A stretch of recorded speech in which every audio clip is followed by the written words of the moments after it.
Hi everyone, in this video, I'll show you how to find your Windows 11 product key using command prompt.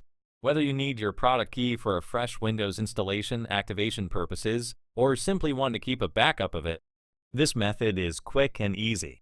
Let's get started. First, press the Windows key on your keyboard and type CMD in the search box.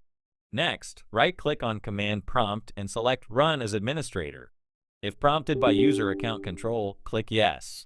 Once the command prompt window opens, type the following command and press enter.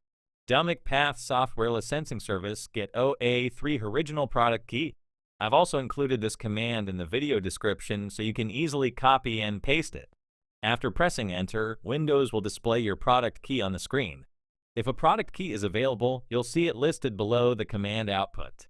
Make sure to write it down or save it in a secure location for future use.